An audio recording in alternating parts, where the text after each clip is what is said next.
మంచిది. దేవుని యొక్క వాక్యాన్ని జ్ఞాపకం చేసుకుందాం. రండి, అపోస్తుల కార్యముల గ్రంథం 13వ అధ్యాయము 22వ వచనాన్ని చదువుకుందాం. అపోస్తుల కార్యముల గ్రంథం 13వ అధ్యాయము 22వ వచనం నుండి చదువుకుందాం. 13లో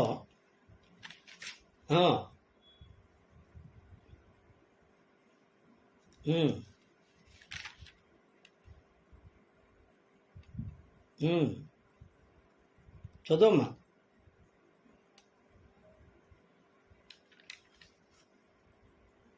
చాలండి. చూడండి, ఈ 22వ వచనం మన ధ్యాన భాగం. ఇందులో నాకు వచ్చిన తలంపు ఏంటంటే, అతడు నా ఇష్టానుసారుడైన మనుష్యుడు. ఇది ఇంగ్లీషులో మనము ఇలాగూ చదువుతాం.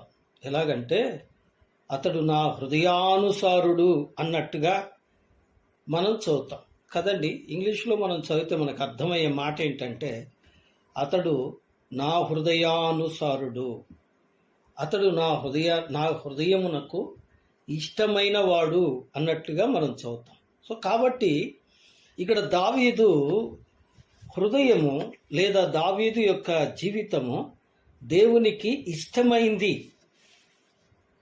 ఎందువలన?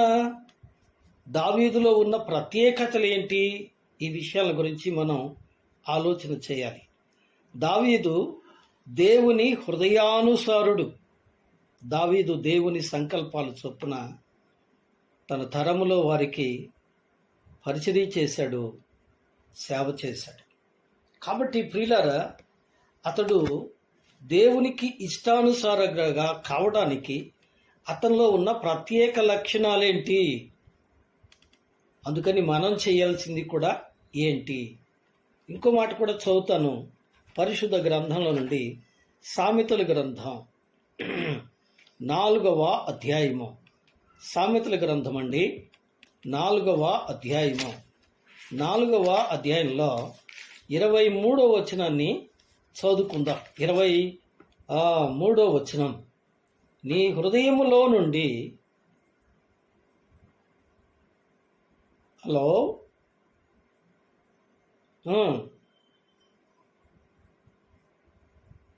చాలమ్మా. ఇక్కడ ఏమంటున్నాడు? నీ హృదయమును భద్రముగా కాపాడుకును. ఎందుకంటే దేవుడు మన హృదయాన్ని చూస్తున్నాడు. ఏమండి? దేవుడు మన హృదయాన్ని చూస్తున్నాడు. ఆ మాట కూడా మీకు జ్ఞాపకం చేసి నేను ముందుకెళ్తానండి. సమూయేలు మొదటి గ్రంథం కదూ, 16వ అధ్యాయము. 16వ అధ్యాయంలో దేవుడు సమూయేలుతో మాట్లాడిన మాట కదండి. మనుషులు ఎన్నో వచనం అమ్మా?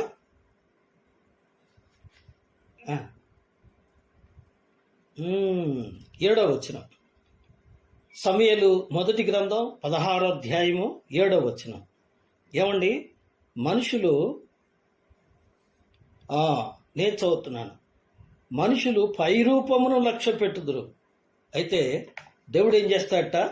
హృదయాన్ని లక్ష్య పెడతాడట. అందుకనే ఈ యొక్క సొలొమోను అంటాడు, నీ హృదయమును భద్రముగా కాపాడుకునుము. దేవునికి ఇష్టానుసారుడైన మనుషుడిగా దావీదున్నాడు. మనం దేవునికి ఇష్టలమేనా?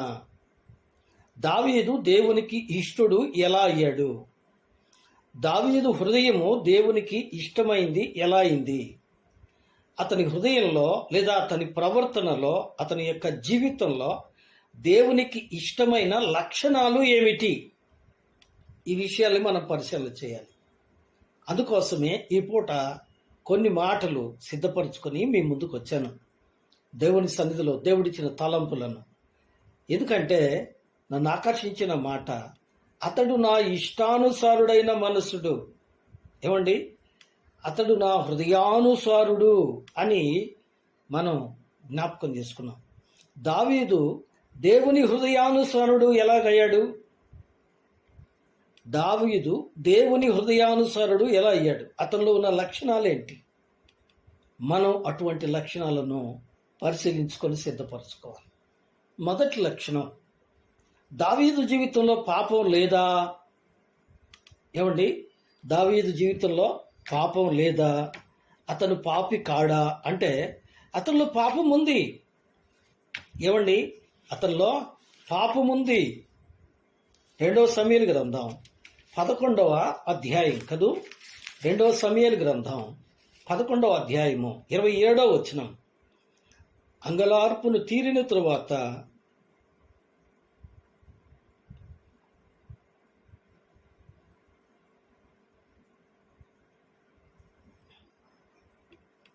నేను చదువుతానమ్మా.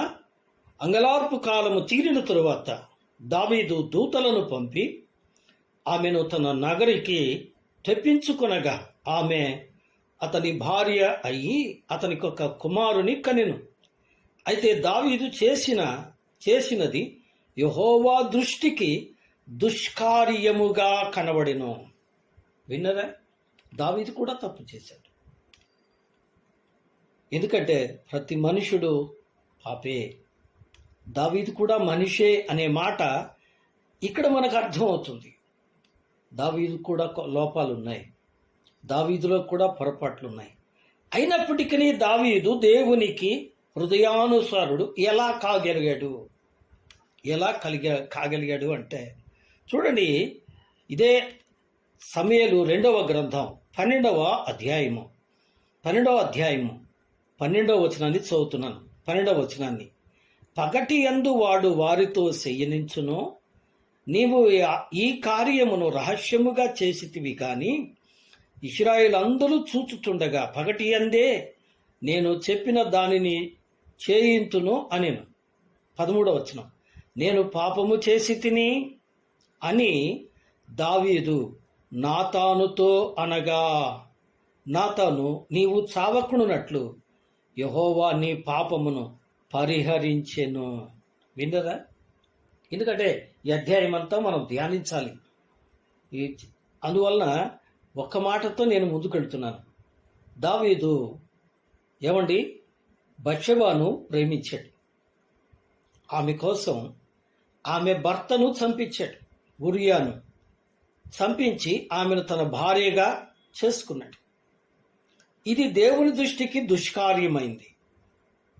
అయితే ఆ స్త్రీ వ్యామోహంలో పడి దావీదు ఈ విషయాన్ని మర్చిపోయినప్పుడు ప్రియులరా, అతడు రాజుగా సింహాసనం మీద కూర్చున్నప్పుడు ప్రవక్త అతని దగ్గరికి వచ్చారు. ప్రవక్త చెప్తున్నాడు, ఆ మనుష్యుడవో నీవే. ఏమంటున్నాడండి? ఆ మనుష్యుడవో నీవే ఆ పాపము చేసితివి. కదండి, ఎంత కఠినంగా ఆయన మాట్లాడాడో. ఏమండి, నీవు ఆ పాపము చేసితివి కాబట్టి దేవుడు నిన్ను శిక్షించబోతున్నాడు అని చెప్తున్నాడు. అందుకని చూడండి, 12వ అధ్యాయము 7వ వచనం, నాతాను దావీదును చూచి ఆ మనుష్యుడవు నీవే, ఇశ్రాయేలు దేవుడైన యెహోవా సెలవిచ్చినదేమనగా, ఇశ్రాయేలు మీద నేను నిన్ను రాజుగా పట్టాభిషేకము చేసి సౌలు చేతుల నుండి నిన్ను విడిపించి నీ యజమాని నగరాన్ని కనుగ్రహించి. ఇంకా ముందు చదువుకోండి. ఏమండి, ఆ మనుష్యుడవు అంటే అక్కడ ఆయన ఒక ఉపమానం చెప్పాడు. ఒకడికి ఒకే గొర్రెపిల్ల ఉంది, చిన్న గొర్రెపిల్ల. దాన్ని ప్రేమగా బంగారంగా పెంచుకుంటున్నాడు అతను. అయితే ఒక ధనవంతుడు అతని యొద్ద నుండి దాన్ని లాక్కొని దాన్ని కోసుకొని భోజనం చేసుకొని తిన్నాడు. కాబట్టి ఆ దరిద్రుని అన్యాయం చేసిన వాణ్ణి ఏం చేయాలి అని అన్నప్పుడు దావీదు అన్నాడు, అట్టి మనుషుడు మరణానికి పాత్రుడు అన్నాడు 5వ వచనంలో. అప్పుడు ప్రవక్త ఏమన్నాడండి? ఆ మనుషుడవు నీవే, నీ పొరుగువాడైన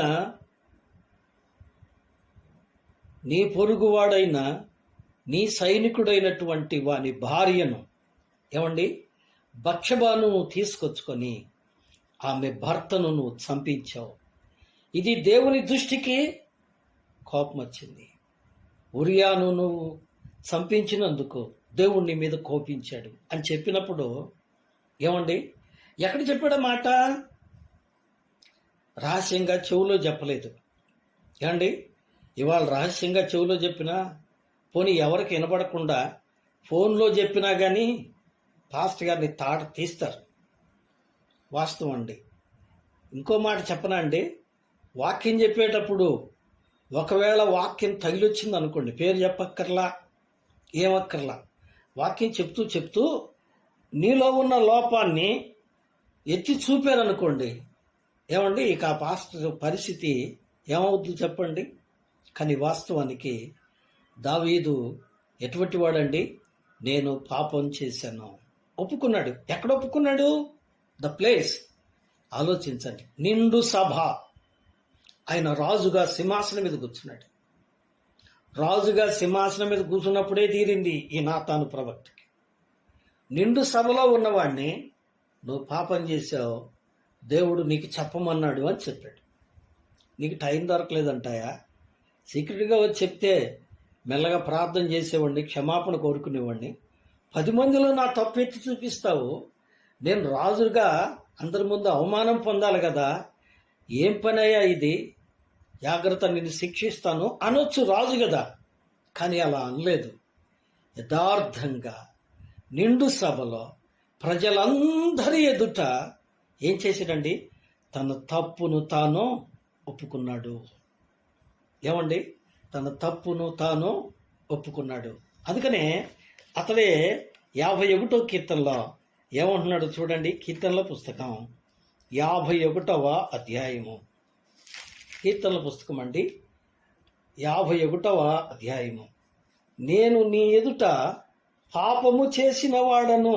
ఏమండి, అతడు ఒప్పుకుంటున్నాడు. ఏమండి, 3వ వచనం, నా అతిక్రమములు నాకు తెలిసే ఉన్నవి, నా పాపములు ఎల్లప్పుడూ నీ ఎదుట ఉన్నవి, నీకు కేవలము నీకే విరోధముగా పాపము చేసి ఉన్నాను, నీ దృష్టి ఎదుట నేను చెడుతనము చేసి ఉన్నాను. ఒప్పుకుంటున్నాడు. ఏమండి, యథార్థంగా ఒప్పుకుంటున్నాడు. ప్రియ స్నేహితుడా, సోదరి, నీకు ఈ ధైర్యం ఉందా? దేవుడు నీలో లోపాలను ఎత్తి చూపిస్తే, నీలో పొరపాట్లను ఎత్తి చూపిస్తే, పాపం తీసి పక్కన పెట్టండి. నీలో ఏదైనా లోపం ఉండి నీ మాటలో కానీ, నీ ప్రవర్తనలో కానీ, నీ పరిచర్యలో కానీ లోపం ఉందని ఎవరైనా ఎత్తి చూపిస్తే ఏం చేస్తాం చెప్పండి? మనం ఉడుక్కుంటాం. మనుషులమే, నేను కూడా అంతేనండి. ఏమండి, ఉడుక్కుంటాం. కాబట్టి ప్రియులారా, గమనించండి, దావీదు దేవుని హృదయానుసారుడు ఎలా అయ్యాడంటే, తన పాపములను కప్పుకొనక తన పాపములను ఒప్పుకున్నాడు. 32వ కీర్తనలో అదే చెప్పాడు. నేను నీ ఎదుట నా దోషమును కప్పుకొనక నా పాపమును ఒప్పుకుంటిని. నేను ఒప్పుకొందును అనుకొనగా నీవు నా పాప దోషమును క్షమించి ఉన్నావు. నిజమే ప్రియులారా, పాపం విషయంలో దావీదు ఎంత యథార్థంగా ఉన్నాడు. ఎందుకంటే అతడు మనుషుడే. నేను ముందే చెప్పాను, అతడు మనుషుడే కాబట్టి అతనిలో కూడా పొరపాటు ఉంది, లోపం ఉంది. అయితే ఆ లోపాన్ని దాచిపెట్టుకోక ఒప్పుకున్నాడు గనక అతడు దేవునికి ఇష్టానుసారుడైన మనుష్యుడు. అమ్మా బాబు, దేవుడు ఎక్కడ చూస్తున్నాడు? నీ పై రూపాన్ని చూడలేదు. దేవుడు ఎక్కడ చూస్తున్నాడు? నీ గొప్పతనాన్ని చూడలేదు. దేవుడు ఎక్కడ చూస్తున్నాడంటే నీ హృదయంలోకి చూస్తున్నాడు. ఒకవేళ నీ హృదయంలో దేవునికి అయాసకరమైన లోపం, పొరపాటు ఏదైనా ఉందేమో ఒక్కసారి పరిశీలించుకో. దేవుని ఎదుట నీ పాపం కప్పుకొనక ఒప్పుకో. తను యథార్థంగా తన పొరపాట్లను ఒప్పుకున్నాడు గనక దావీదేమన్నాడండి? దేవునికి ఇష్టానుసారుడైన మనుష్యుడయ్యాడు. రెండో మాట, దేవుని విషయంలో, అతని పరిచర్య విషయంలో అతడు దేవునికి ప్రాధాన్యత ఇచ్చాడు. మొదటిగా చూడండి, సమూయేలు 2వ గ్రంథం 6వ అధ్యాయము. సమూయేలు 2వ గ్రంథం 6వ అధ్యాయము 6వ అధ్యాయంలో చూడండి 14వ వచనం నుండి లేదా 13 నుంచి అయితే సహాయం. ఎట్లనగా ఆ, ము- ఆ, ఉమ్, ఉమ్, దాడై చాలండి. దావీదు రాజు కదండి. మనం ముందుకెళ్తే అతని భార్య అయిన మీకాలు అతన్ని ఏముందండి, ఒక పనికిమాలిన వాళ్ళలాగా నువ్వు ఏంటా ఎగరడం. చూడండి 20వ వచనం. తన ఇంటి వారిని దీవించుటకు దావీదు తిరిగి రాగా సౌలు కుమార్తె మీకాలు దావీదును ఎదుర్కొన బయలుదేరి వచ్చి హీన స్థితి గల పనికెత్తలు చూచుచుండగా వ్యర్థుడొకడు తన బట్టలను విప్పివేసినట్టుగా ఇశ్రాయేలుకు రాజు అయిన నీవు నేడు బట్టలు తీసివేసి ఎంత ఘనముగా కనబడితివి, అసహ్యముగా చేసినందున. ఏమండి, అతన్ని అసహ్యంగా మాట్లాడింది.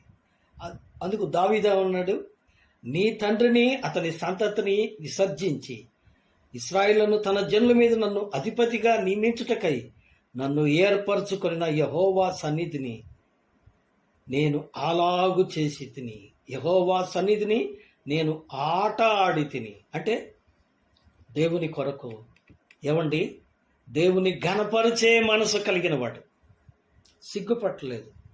చాలామంది ఏమండి దేవుని స్తుతిస్తూ పాట పాడటానికి సిగ్గుపడతారు. ఏమండి ఇంకా కొంతమంది దేవుని సన్నిధిలో ప్రార్థన చేయడానికి సిగ్గుపడతారు. ఏమండి నేను ప్రార్థన చేస్తూ ఉంటే అందరూ వింటారు, ఇంటూ ఏమైంది, నేను ఒకవేళ పొరపాటుగా ప్రార్థన చేస్తే అందరూ నవ్వుతారేమో కదండి. అలా కాదు. హృదయమును విప్పి దేవుని సన్నిధిలో నీవు ఆయన్ని స్తుతించాలి. ఎందుకు అంటే సౌలును కొట్టివేసి దేవుడు ఏమండి బలహీనుడైన దావీదును రాజుగా ఎన్నుకున్నాడు. ఎస్, అలాగే వాక్యంలో ఉంది. కొరింథీయులకు రాసిన మొదటి పత్రికలో ఏమండి మొదటి అధ్యాయంలో లోకంలో జ్ఞానులను, ఏమండి గనులను, గొప్పవారిని, సౌందర్యవంతులను, అందచందారము, అధికారము గల వారిని కొట్టివేసి నీచులము, నిష్ప్రయోజకులము, ఎందుకు పనికిరాని మనల్ని ఆయన ఎన్నుకున్నాడు. అందును బట్టి మనము ఏమండి ఆత్మపూర్ణులముగా దేవుని ఘనపరచాలి. ఏమండి ఆత్మపూర్ణులముగా దేవుని ఘనపరచాలి. ఏమండి మీకాలు ఎగతాళి చేసింది, ఇదేంట ఒంటి మీద బట్టలు పోయేటట్టు ఒక పనికిమాలిన వాళ్ళలాగా నువ్వు ఎగరటం ఏంటి, నువ్వు రాజు కదా, రాజు చేసే పద్ధతి అనేది గౌరవం లేకుండా ప్రవర్తించావు. నేను నా దేవుడి సన్నిధిలో నా ఆత్మతో దేవుణ్ణి ఆరాధిస్తున్నాను. నిజమే. అందుకని యేసు ప్రభువారు అన్నారు, ఆయనను ఆరాధించువారు, ఏమండి దేవుడు ఆత్మ గనక ఆయన ఆరాధించువారు ఎలా ఆరాధించాలి? ఆత్మతోనో సత్యముతోనో ఆరాధించాలి కదండి. నిజమే ప్రియులారా. ఇంకొక మాట ఇందులో, ఇదే భాగంలో ఇంకొక మాట, ఒకటి దేవుని గురించి అతడు నిండు హృదయము కలిగిన వాడు. రెండవది చూడండి, ఇదే ఇదే 2వ సమూయేలు గ్రంథం 7వ అధ్యాయము, 2వ సమూయేలు గ్రంథం అండి 7వ అధ్యాయము, రైట్, మొదటి వచనం నుండి. యెహోవా నలుదిక్కులు, చదవమ్మా.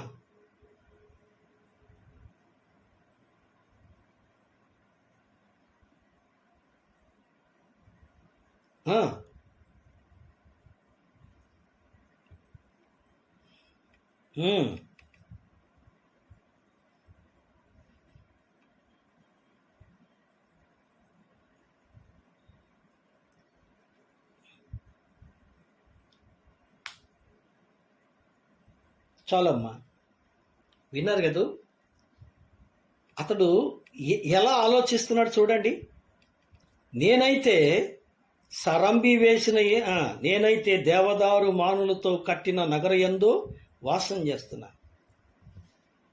రాజుగారి యొక్క ఇల్లు ఎట్టుందంట, దేవదారు మానులతో కట్టిన ఇల్లు.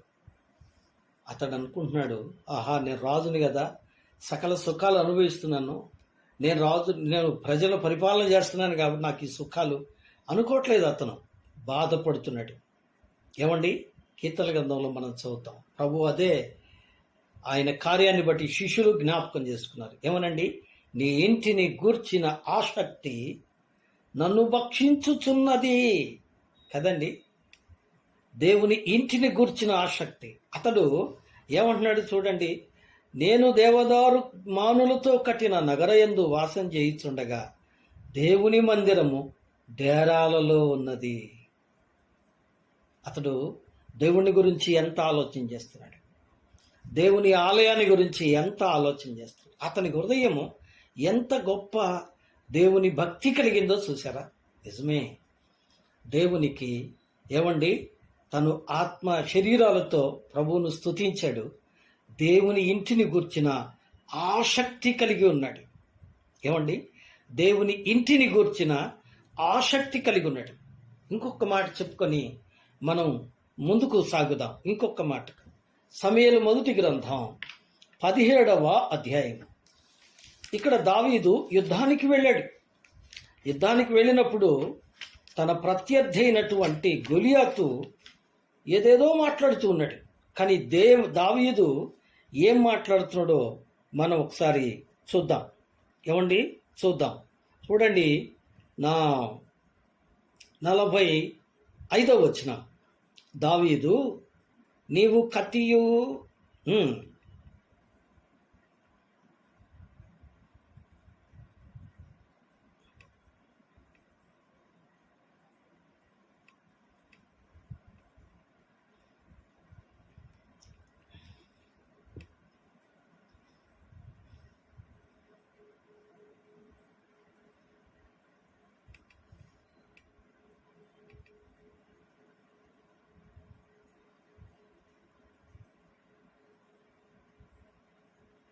చాలమ్మా, విన్నారా?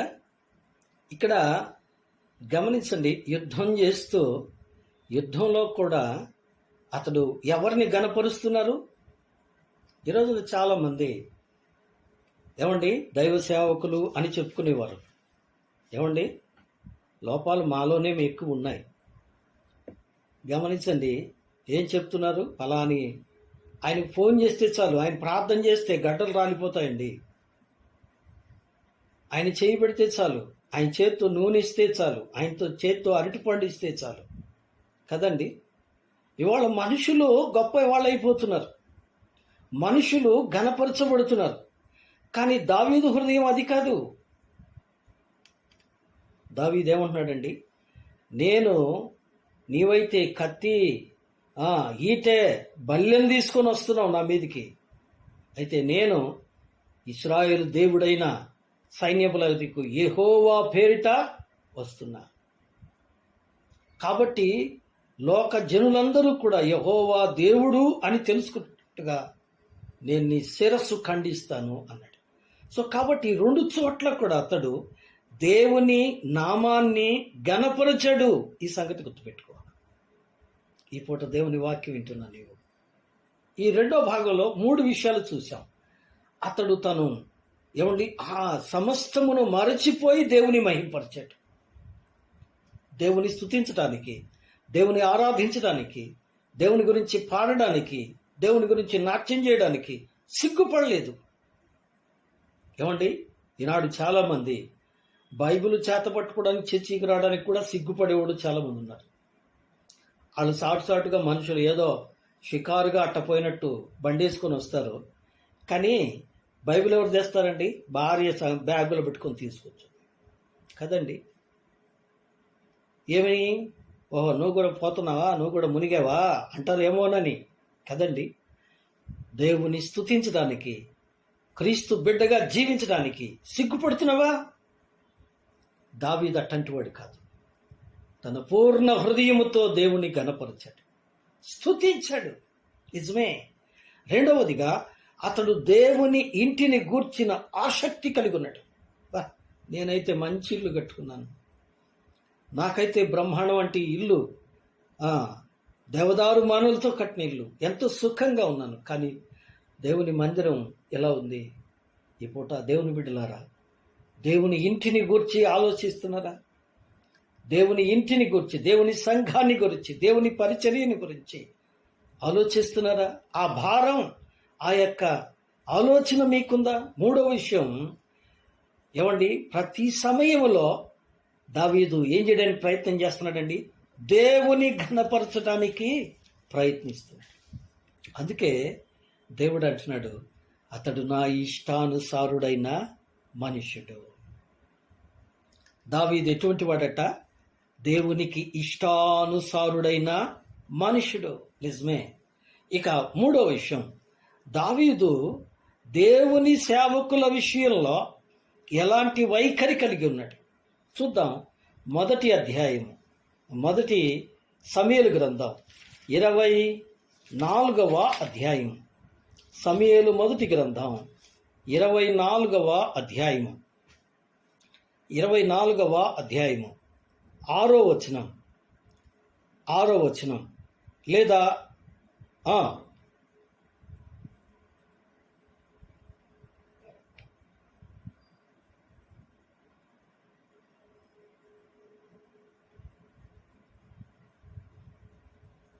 చాలండి. గుహలో అతడు శంఖాని వృత్తికి వెళ్ళాడు. ఎవరండి? సౌలు. వాస్తవానికి సౌలు అక్కడికి ఎందుకు వచ్చాడు అంటే దావీదును పట్టుకొని చంపటానికే వచ్చాడు. దావీదు పట్ల అతడు ఆవేశం, తర్వాత క్రోధం, తర్వాత ఈర్ష్య, తర్వాత శత్రుత్వం కలిగి ఉన్నాడు. అయినప్పటికీ దావీదు ఏం చేశాడండి?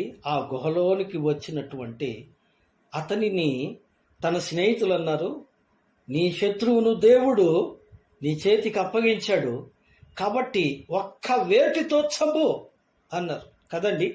నిజమే, ఒక్క వేటితో చంపమన్నారు. ఏమండి? అయితే దావీదేమన్నాడండి? లేదు, నేను అతని పై వస్త్రమును మాత్రము కోయదును. పై వస్త్రం కోసినందుకు కూడా అతడు పశ్చాత్తాపడ్డాడట కదండి. దేవుని సేవకుల పట్ల అతడు ఎంత గౌరవాన్ని కలిగి ఉన్నాడో చూశారండి. దేవుని సేవకుల పట్ల అతడు ఎంత గౌరవాన్ని. 26వ అధ్యాయంలో కూడా అతడు ఒక మాట అంటాడు చూడండి. 26వ అధ్యాయము 7వ వచనం. 26వ అధ్యాయము అమ్మా అప్పుడు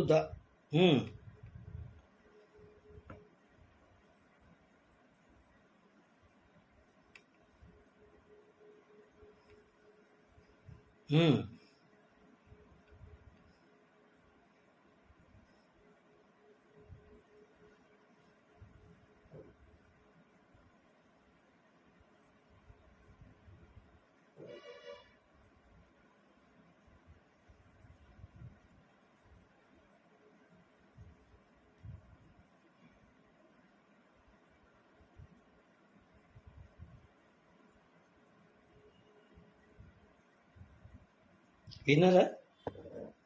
చదవబడిన మాటలు మీరు విన్నారనుకుంటా. ఏమంటున్నాడు? దేవుని చేత అభిషేకము పొందిన వానిని చంపి ఎవడు నిర్దోషి కాగలడు? అందుకే ఏమంటున్నాడు? నీవు అతన్ని చంపకూడదు. తన యొక్క తోడి దాసుడు అన్నాడు ఏమని?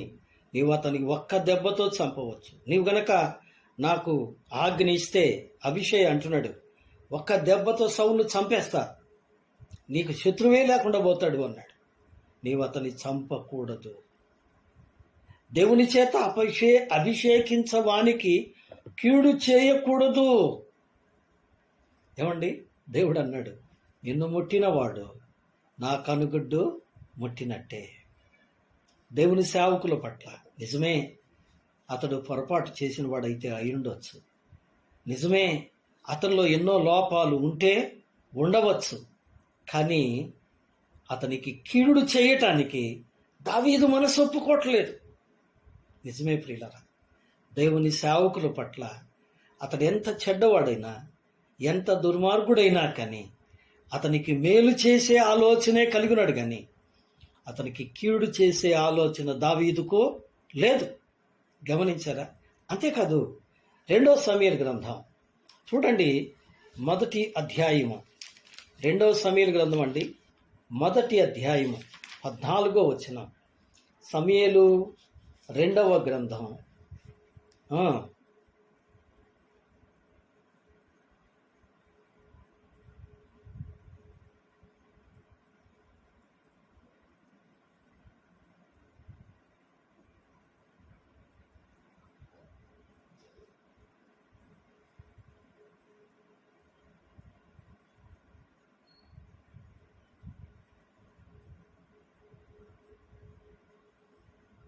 చాలండి.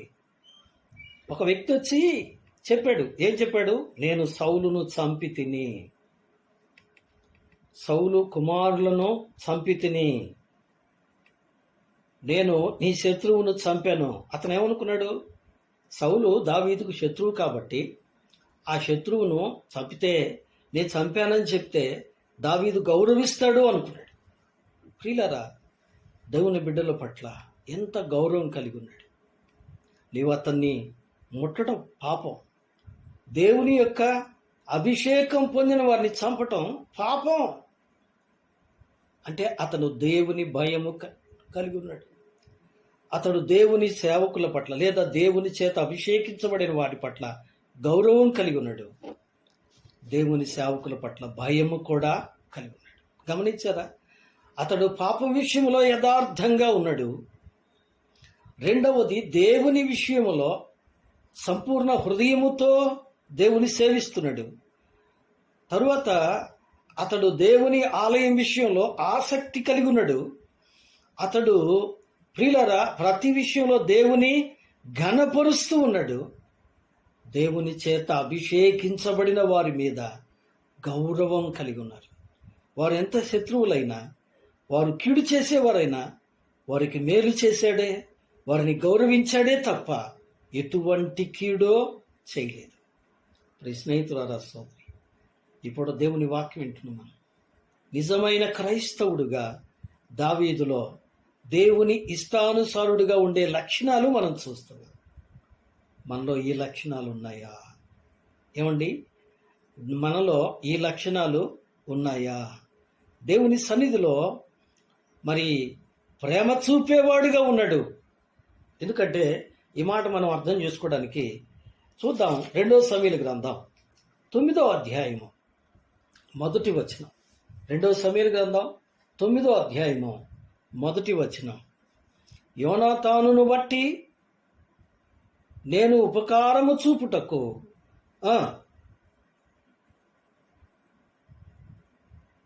చాలండి. యోనాతాన్ ఎవరు? అతని ప్రాణ స్నేహితుడు. ఏమండి, ఈ దినాల్లో స్నేహితులకు సైతం, సోదరులకు సైతం, రక్త సంబంధులకు సైతం కీడు చేసేవాళ్ళు చాలామంది అయ్యారు. వాళ్ళు ఎవరంటే దేర్ ఆల్ క్రిస్టియన్స్. నిజమే, క్రైస్తవులే డబ్బు కోసం పగ పెట్టుకుంటున్నారు, కీడు చేస్తున్నారు. ఏమండి, దేవుని సేవ చేసేవారే ఒకరి మీద ఒకరు కక్షలు పెట్టుకుంటున్నారు కదండి. కానీ దావీదు మనసు చూసారా? నా మిత్రుడైన, నా స్నేహితుడైన యోనాతాను నిమిత్తము ఏం చూపించాలంట? ఉపకారం. అపకారికి ఉపకారము చేసే మనస్సు కదండి.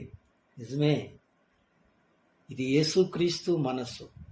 అందుకనే ఫిలిప్పీ రాసిన పత్రిక 2వ అధ్యాయంలో మనం చదువుతాం కదండి, క్రీస్తు యేసుకు కలిగిన ఈ మనసు మీరునో కలిగి ఉండుడి. ఏమిటా మనసు? తన్ను కొరడాలతో కొట్టారు, తన తల మీద ముళ్ళ కిరీటం పెట్టారు, ముఖాన ఉమ్మివేసి ఇశ్రాయేలు రాజా, యూదుల రాజా నీకు శుభమని ఎగతాళి చేశారు. సిలువను భుజాన పెట్టి నీవు మొయ్యి అని మోయలేక సొమ్మసిల్లుతూ ఉండగా మరి కొడుతూ తీసుకొచ్చారు. ఆ యొక్క కపాల స్థలంలో, ఆ గొలగతా కొండ మీద, భూమికి ఆకాశానికి మధ్య ఆయన చేతులలో చీలలు, కాళ్లలో చీలలతో ఏమండి సిలువకు వేలాడదీశారు. ఇవన్నీ చేసింది ఎవరండి? సైనికులే. తను ఎంత హింసించారో, ఏమండి తను పొడిచిన వారు అని 22వ కీర్తనలో మనం చదువుతాం. అయినప్పటికీ తను అంత హింస పెట్టినప్పటికీ ఆయన ఏం చేస్తున్నాడండి?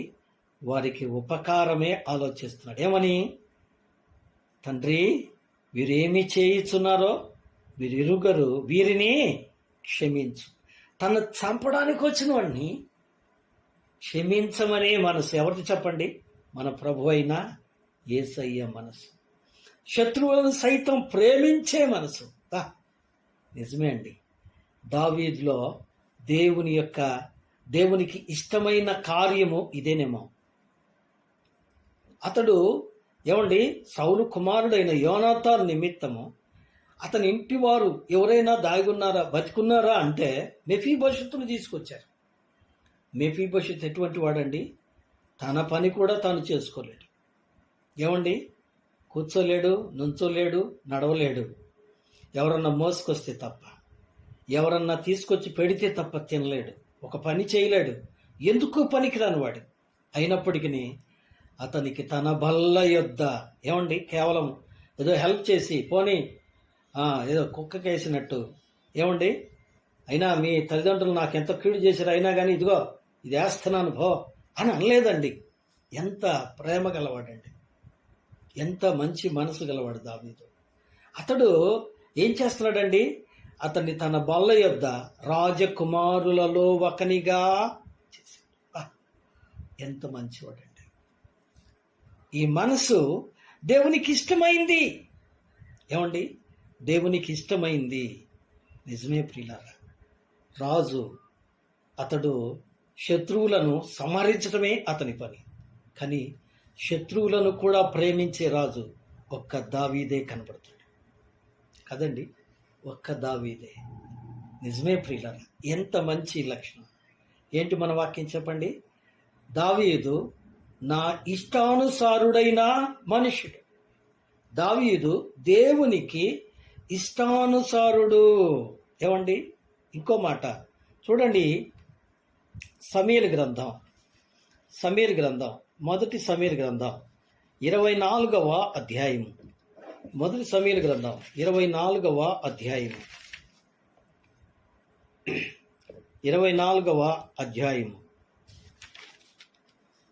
24వ అధ్యాయము 5వ వచనం, 4వ వచనం అమ్మ.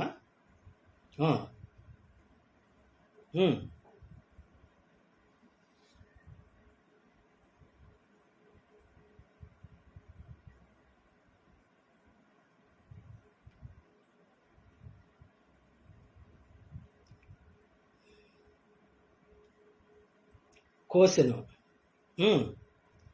సౌలు పై వస్త్రమును తాను కోసెనని దావీదు మనసున ఏముందండి అక్కడ? నొచ్చుకున్నట్ట.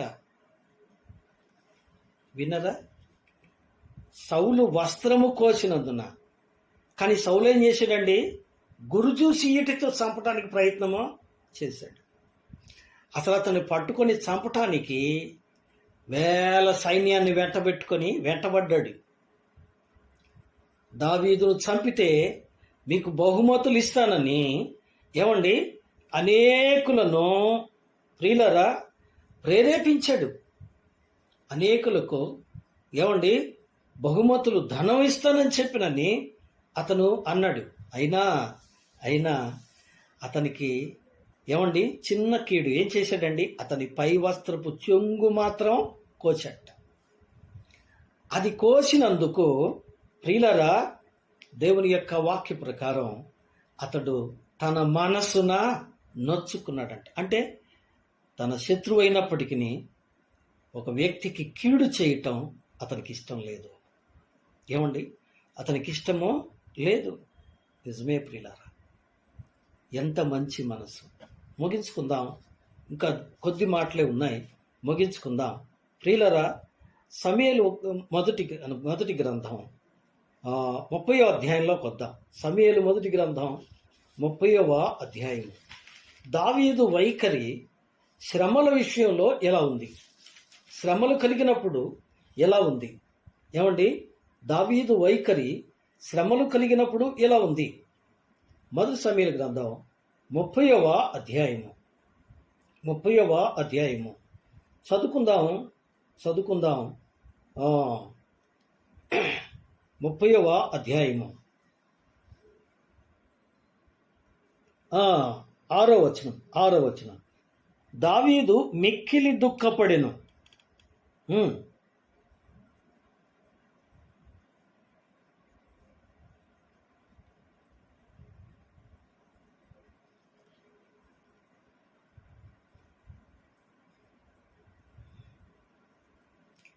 ధైర్యము తెచ్చుకును. అది నాకు కావలసిన మాట. దావీదు పరిస్థితి ఎలా ఉంది అప్పుడు? భార్యాబిడ్డలు పోయారు, వారు కట్టుకున్న గుడారాలు ఇళ్ళు తగలబడిపోయినాయి, ఏమీ లేదు, అంతా బూడిదే మిగిలిపోయింది. తరువాత భార్య పిల్లలు శత్రువులు ఏమండి అమ్మోనీయులు తీసుకొని పోయారు. ఇది చాలదని నీ మాటిని మేము వచ్చాము, అందువల్ల మా భార్య పిల్లలు కూడా ఈ గతి పట్టారు, మాకంతా పోయింది అని చెప్పినని తనతో ఉన్న వీరులో తిరిగి అతన్నే చంపటానికి, అంటే తన వారు, తన స్నేహితులు, తన తోడి యోధులు తిరిగి అతన్నే చంపటానికి రాళ్ళు తీసుకొని పోయి ఎంటబడ్డారు. ఏమండి, ఉన్నది పోయింది, ఆస్తి పోయింది, తన వారు పోయారు, చివరికి తన ప్రాణం కూడా తీయటానికి మనుషులందరూ సిద్ధపడితే అతను ఏం చేశాడట? ఏమండి, ఏం చేశాడండి? దేవునిని బట్టి ధైర్యము తెచ్చుకున్నాడు. విన్నరా? దేవునిని బట్టి ధైర్యము తెచ్చుకున్నాడు. నిజమే ప్రియులారా, తన శ్రమలో కూడా దేవునిని బట్టి ధైర్యం తెచ్చుకున్నాడు. అందుకే 119వ కీర్తనలో ఒక మాట చదువుదాం. 119వ కీర్తన అండి. 119వ కీర్తనలో చూడండి 67వ వచనం. 119వ కీర్తన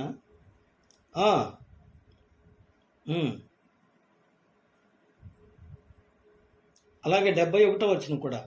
నేను నీ కట్టడలను నేర్చుకున్నట్లు శ్రమ కలిగి ఉండుట నాకు మేలాయును.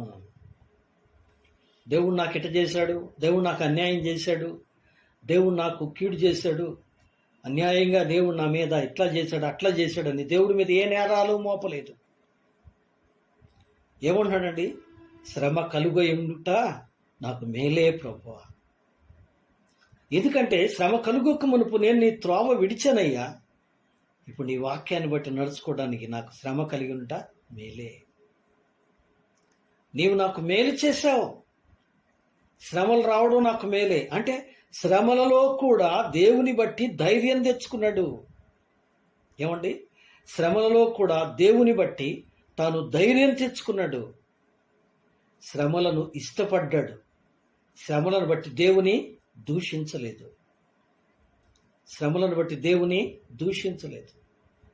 చివరిగా 7వదిగా చూడండి 131వ కీర్తనల గ్రంథం 131వ కీర్తన. ఇక్కడ ఒక మాట నన్ను ఆకర్షించింది. అతడు మొట్టమొదటి వచనం ఏమంటున్నాడు చూడండి.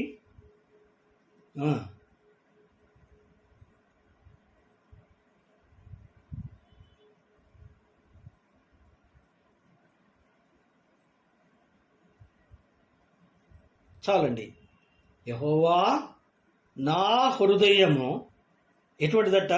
అహంకారము గలది కాదు.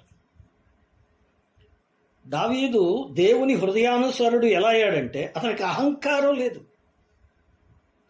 ఏమండి, ఎంత చక్కగా పాట పాడుతున్నావమ్మా అంటే నన్ను మెచ్చుకున్నారు. ఏమండి, కొంచెం వచ్చేస్తుంది, గిల్టీ కదండి, నిజమే. కానీ దావీదు ఏం లేదంట, అహంకారము లేదు. అంతేకాదు దావీదు ఎంత అహంకారము లేనివాడు, ఎంతగా దేవుని దగ్గర తగ్గించుకున్నాడు చూడండి. కీర్తనల గ్రంథం 22వ అధ్యాయము ఏమంటున్నాడు చూడండి. అతను ఏమండి, ప్రభువా నేను నీకు మందిరం కట్టాను, నేను నీకు అచ్చేసాను, నేను నీకు ఇచ్చేసాను అని చెప్పుకోవట్లేదు. ఏమంటున్నాడండి 6వ వచనం. ఏమండి, నేను నరుడను కాను, నేను పురుగునయ్యా. ఏమంటున్నాడండి? నేను నరుణ్ణి కాదు, నేను పురుగును. అంటే దేవుడి దగ్గర తన్ను ఎంత తగ్గించుకుంటున్నాడు. నేను నరుడును కాను, నేను పురుగును, నరుల చేత నిందింపబడిన వాడును, ప్రజల చేత తృణీకరింపబడిన వాడును. నేను అంత గొప్పవాడిని, నేను ఇంత గొప్పవాడిని, నేను గొప్ప యుద్ధం చేసేవాడిని, నాకు అంత టాలెంట్ ఉంది, ఇంత టాలెంట్ ఉందని అంటలేదు. అతనికి అహంకారం లేదు. ఏమండి? అతను ఏమన్నాడు? నేను పురుగులాంటి వాడినయ్యా. మనుషులందరూ నన్ను చీ అన్నారు, జనులందరూ కూడా నన్ను తృణీకరించారు, అది నీవు నన్ను గుర్తించావయ్యా. ఏమండి? ఎంత గొప్ప మనసు అండి. నిజంగా దేవునికి ఇష్టమైన మనసు కదా ఇది. దేవునికి ఇష్టమైన మనసు. అవును, అందుకే దావీదు దేవునికి ఇష్టానుసారుడైన మనుష్యుడు. అందుకనే ఏమండి, దేవుడు అతన్ని ఎక్కడుంచాడు చెప్పండి? మీకు అందరికి తెలిసిన మాట. మత్తయి సువార్త 1వ అధ్యాయము కదండి, 1వ వచనంలో మనం ఏం చదువుతామండి? అబ్రహాము కుమారుడును దావీదు కుమారుడైన యేసుక్రీస్తు వంశావళి. ప్రభు ఏమంటున్నాడండి? నేను దావీదు కుమారుడను. నేను ముందే చెప్పాను, దావీదు పెద్ద పవిత్రుడని నేను అంటలేదు, దావీదులో లోపాలు లేవని నేను అంటలేదు. కానీ దేవుడు దావీదును ఎంత ఘనపరిచాడండి. అంతేకాదు, చూడండి, ఈ బైబిల్ అంతట్లో చివరి అధ్యాయంలో చివరి మాటలు కూడా దావీదుకు దేవుడు ఎంత మంచి ఘనత ఇచ్చాడో చూడండి. ప్రకటన గ్రంథం 22వ అధ్యాయము 16వ వచనం. 16వ వచనం.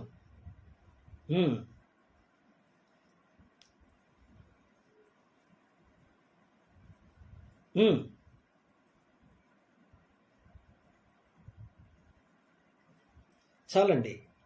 నేను దావీదు వేరు చిగురును సంతానమును. ఇక్కడ కూడా దావీదు పేరే వచ్చింది. ఆయన ఏమండి, దావీదుకు ఎంత శ్రేష్టమైన ఉన్నత స్థానాన్ని ఇచ్చాడు చూసారా. దేవుడు దావీదుని గురించి చెప్పిన మాట మనం కొన్ని దావీదులోని మంచి లక్షణాలు మనం వివరించుకుంటూ వచ్చాం.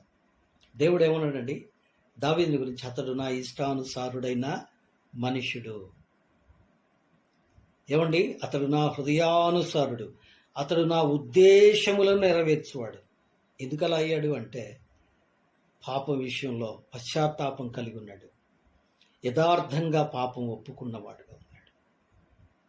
అంతేకాదు, నిండు హృదయంతో దేవునిని ఆరాధించాడు, నిండు మనసుతో దేవుని ఆరాధించాడు, దేవుని ఇంటి పట్ల ఆసక్తి కలిగి ఉన్నాడు, దేవుని కొరకై ప్రయాసపడ్డాడు. దేవుని ఆలయం కట్టడానికి సొలొమోను కావలసిన వెండి, బంగారము, విలువైన రాళ్ళు సమస్తం దావీదే సమకూర్చాడు. ఊరక మాట కాదు, దేవుని మందిరం కట్టాలని ఉంది నాకు, దేవుని పని చేయాలని ఉంది నాకు, ఊరికి మాట చెప్పలేదు. మాటతో ప్రేమించడం కాదు, ఏం చేశాడండి? సమస్తం బంగారము, వెండి, విలువైన రాళ్ళు, కావలసిన గంధపు చెక్కలు అన్నీ సిద్ధపరిచి అన్నీ తెచ్చి ముందు పెట్టి, ఇదిగో ఈ సమస్తం దేవుడి కొరకు నేను సమకూర్చా, కట్టండి దేవుని మందిరం అన్నాడు. ఏమండి? అతని సమర్పణ ఎంత గొప్పదో తెలుసండి, ఎంత గొప్పదో. నిజమే ప్రియులారా, ప్రభు నామాన్ని ప్రతి విషయంలో గణపరిచాడు. దేవుని సేవకుల పట్ల ఎంతో విధేయత, గౌరవము, ప్రేమ కలిగి ఉన్నాడు. దేవుని సేవకులకు కీడు చేయటానికి కూడా తన శత్రువులైనప్పటికీ ఏమండి నొచ్చుకున్నాడు. సౌలు వస్త్రము కోసినందుకు ఏం చేశాడండి? నొచ్చుకున్నాడు. తన సహోదరులకు మేలు చేసేవాడుగా ఉన్నాడు. యోనాతానును బట్టి మెఫీబోషెతుకు ఏమండి రాజకుమారులలో స్థానం ఇచ్చాడు. శ్రమల్లో కూడా అతడు దేవుని దూషించలేదు, దేవునికి కృతజ్ఞత చెల్లించాడు. శ్రమ కలిగి ఉండుట నాకు మేలే ప్రభువా అన్నాడు. అహంకారం లేకుండా తన్ను తాను దేవుని దగ్గర తగ్గించుకున్నాడు. అయ్యా, నేను పురుగును, నేను మనుషుల చేత విసర్జించబడిన వాడు. ఏమండి? అలాగైతే ఈ పూట వాక్యం వింటున్న నీవెలా ఉన్నావు? దేవుని ఎదుట నీ హృదయం ఎలాగుంది? ఏమండి? దావీదుని గురించి దేవుడు చెప్పిన ఒక్క మాట చదువుకొని మనం ఈ యొక్క కార్యక్రమాన్ని ముగించుకుందాం. దావీదుని గురించి దేవుడు ఏం చెప్తున్నాడు చూడండి. అతడు ఇంకనూ దూరముగా ఉండగా, ఏమండి? అతడు ఇంకనూ దూరముగా ఉండగా, ఏమండి? ఏమంటున్నాడు? 12వ వచనం, 16వ అధ్యాయము సమూయేలు మొదటి గ్రంథం 16వ అధ్యాయం 12వ వచనం. అతడు వాని పిలువనంపించి లోపలికి తీసుకుని వచ్చెను. అతడు ఎర్రనివాడును, చక్కని నేత్రములు గలవాడును, చూచుటకు సుందరమన్నవాడును ఉండెను. అతడు రాగానే నేను కోరుకున్నవాడు ఇతడే. ఏమండి? ఇతడు నేను కోరుకున్నవాడు. He's my beloved. ఈ మాట దావీదుని గురించి చెప్పాడు. అంతేకాదు దేవుడు ఇంకొక వ్యక్తిని గురించి చెప్పారు. ఎవరి గురించి అండి? ఏమండి? ఇతడే నా ప్రియ కుమారుడు, ఇతని యందు నేను ఆనందిస్తున్నాను. దావీదుని గురించి చెప్పాడు, యేసయ్యని గురించి చెప్పాడు. అంటే మనుషులలో దావీదు దేవునికి ఇష్టమైన వాడు. ఎంత చక్కని మాట అండి. ఏమండి? నేను కోరుకున్నవాడు ఇతడే, నీవు లేచి వానిని అభిషేకించుమని సెలవు. దేవుడు కోరుకున్నవాడు. నిజమే ప్రియులారా. ఎందుకు అంటే ఎవరిని గురించి ఇట్టి సాక్ష్యం ఇవ్వలేదు దేవుడు. ఏమండి? అతడు నా ఇష్టానుసారుడైన మనుషుడు. ఏమండి? ఇంగ్లీష్లో చదివితే నాకు అనిపించింది ఏంటంటే అతడు దేవుని హృదయానుసారుడు. దేవుని హృదయమును ఎరిగినవాడు, దేవుని హృదయాన్ని ఎరిగి దేవుని చిత్త ప్రకారం నడుచుకున్నవాడు. అందుకే దేవుడు దావీదును ఎంత ఘనపరిచాడు. మత్తయి సువార్తలోను, ప్రకటన గ్రంథంలోనూ మనం చూసాం. దేవుడు సైతం తాను దావీదు కుమారుడను అనిపించుకున్నాడు. ఏంది? ఎంత గొప్ప గౌరవం ఇచ్చాడండి దావీదుకి. ఎందుకనట?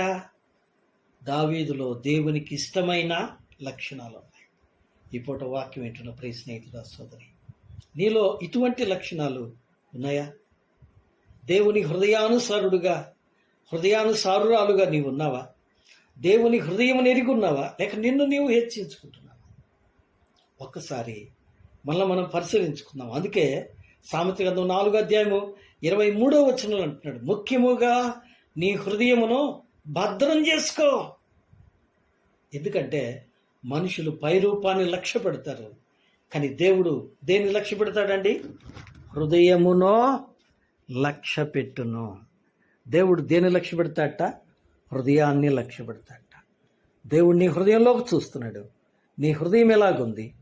దేవునితో నీ హృదయం సరిగా ఉందా లేదా? ఏమండి?